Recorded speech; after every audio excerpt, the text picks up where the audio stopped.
생명을 살리는 7분 주일 골방 예배를 묵상 기도하심으로 시작하겠습니다.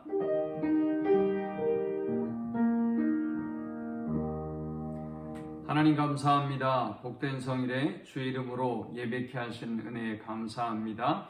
주의 이름으로 모이는 주의 백성들 가운데 함께 하시고 주의 임재와 영광을 경험하는 은혜의 시간이 되게 하여 주옵소서. 하나님의 회복의 역사가 저들 가운데 임하게 하시고 치료의 역사가, 구원의 역사가 저들 가운데 임할 수 있도록 인도하여 주옵소서. 오늘도 예배하는 가운데 세상이 줄 수 없는 참된 평강과 안식을 누리게 하여 주옵소서. 예수님의 이름으로 기도합니다. 아멘. 찬송 304장 드리겠습니다. 그 크신 하나님의 사랑 말로 다 형용 못하네.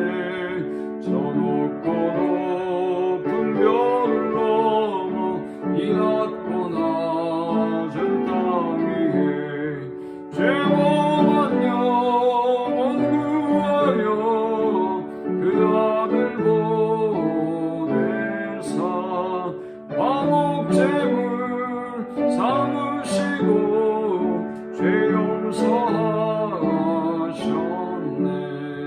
하나님 크신 사랑은 증량다 못하네. 영원히 변치 않는 사랑 성도여 찬양하세. 괴로운 시절 지나가고 나 위에 영화 쇠할 때 주 믿지 않던 영혼들은 큰 소리 외쳐울어도 주 믿는 성도들에게 큰 사랑 베푸사 우리의 죄 사했으니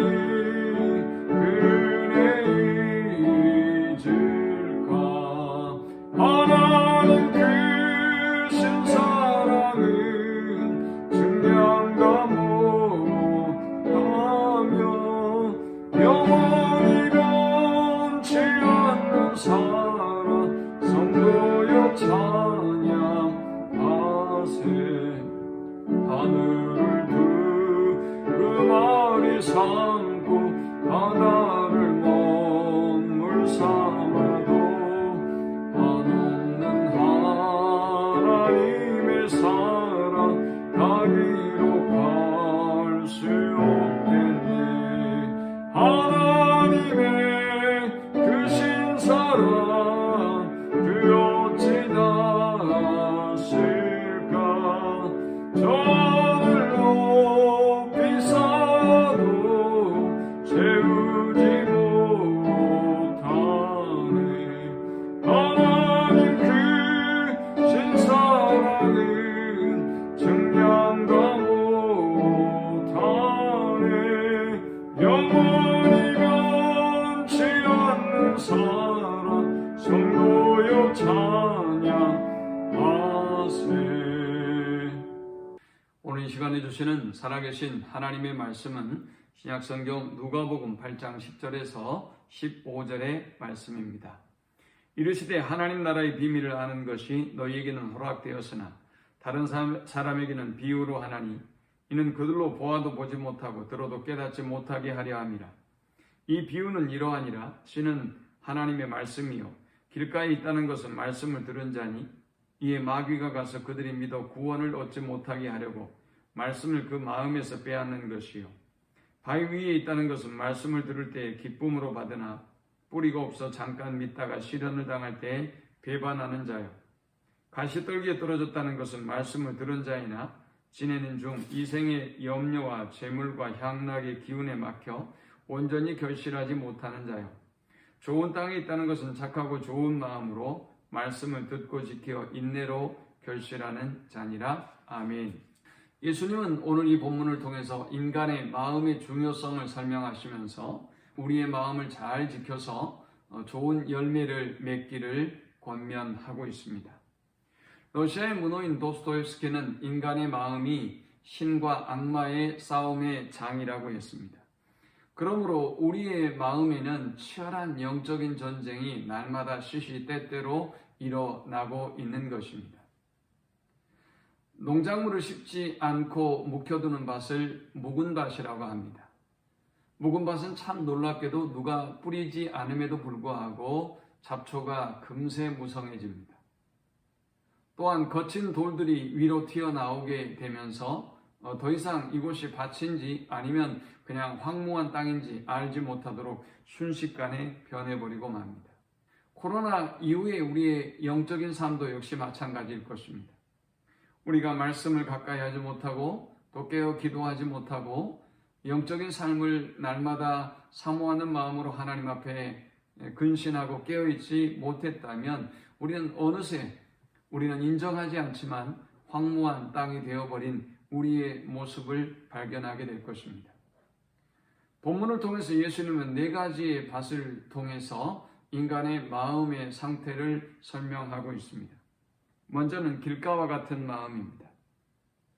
이 길가는 길을 따라라는 원래의 의미를 가지고 있습니다. 길가에 있다는 것은 말씀을 듣기는 듣지만 금세 마귀가 와서 그들로 믿어 구원을 얻지 못하게 하려고 말씀을 그 마음에서 빼앗는 것이요 라고 12절에 말씀하고 있습니다. 사탄은 우리에게서 말씀을 빼앗습니다.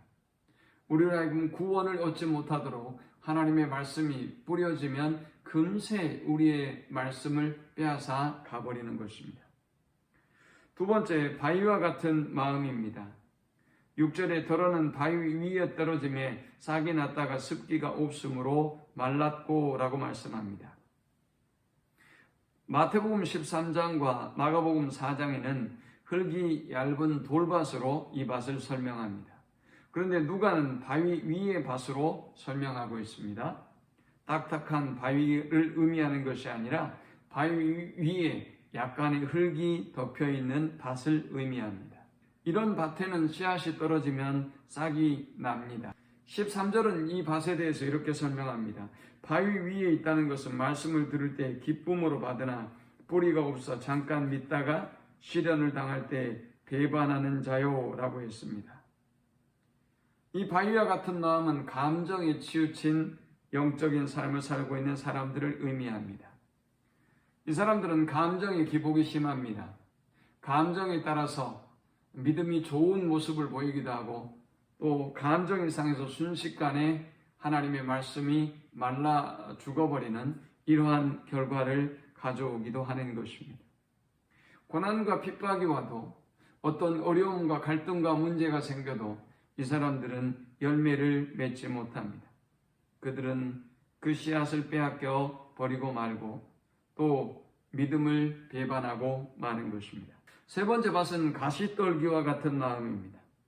더러는 가시떨기 속에 떨어짐에 가시가 함께 자라서 기운을 막았고 했습니다. 14절에 가시떨기에 떨어졌다는 것은 말씀을 들은 자이나 지내는 중 이생의 염려와 재물과 향락의 기운이 막혀 온전히 결실하지 못하는 자요 했습니다. 이 씨앗은 나름대로 최선을 다하지만 세상의 재물과 향락과 그리고 또 이생의 염려가 가로막아서 열매를 맺지 못하게 하는 것입니다. 마지막 네 번째는 좋은 땅과 같은 마음입니다. 더러는 좋은 땅에 떨어짐에 나서 100배의 결실을 하였느니라 했습니다. 좋은 땅에 있다는 것은 착하고 좋은 마음으로 말씀을 듣고 지켜 인내로 결실하는 자니라 했습니다. 착하고 이 말은 의롭고 또 숭고한 일에 열심을 다하는 태도를 의미합니다. 좋은 마음이라고 하는 것은 선한 일을 위해서 불필요한 것들을 포기할 줄 아는 내적인 상태를 의미합니다. 그들은 인내로 하나님의 말씀을 품고 열매를 맺습니다. 그들은 더할 나위 없이 풍성한 열매를 맺게 되는 것입니다. 이 마음은 하나님의 말씀을 듣고 지키고 인내로 결실하는 자다라고 본문은 설명하고 있습니다. 오늘 우리는 이 시대를 살아가면서 너무나 황폐해진 우리의 영적인 상태, 우리의 마음의 상태를 봅니다. 호세아 10장 12절은 너희 묵은 땅을 기경하라. 지금 이곳 여호와를 찾을 때니 마침내 여호와께서 오사 공의를 비처럼 너희에게 내리시리라 라고 말씀합니다. 호세아 선지자를 통해서 하나님은 우리의 묵은 땅을 기경할 것을 말씀합니다. 이 묵은 땅을 우리가 어떻게 기경할 수 있을까요? 공의의 하나님이 오시기 전에 회개함으로 우리의 묵은 땅을 기경해야 하는 것입니다. 좋은 땅이 되기 위해서 우리는 또한 하나님의 말씀을 사모해야 할 것입니다. 하나님의 말씀을 주야로 묵상하고 가까이 해야 합니다. 좋은 땅이 되기 위해서는 또 성령의 충만함을 입어야 할 것입니다.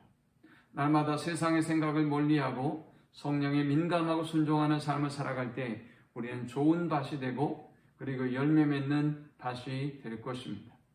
힘들고 어려운 시대에 하나님 앞에 착하고 충성된 종이다. 또 좋은 밭이다 라고 칭찬받는 우리 모두가 되기를 축원합니다. 하나님 감사합니다. 귀한 말씀을 통해서 은혜 받고 깨닫습니다. 주신 말씀대로 우리의 마음의 밭을 잘 지키고 관리해서 하나님의 말씀에 많은 열매를 맺는 저들이 되도록 인도해 주옵소서. 예수님의 이름으로 기도합니다.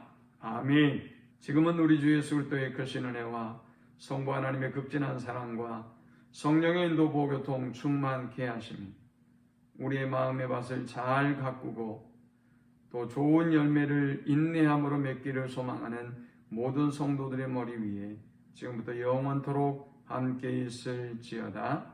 아멘.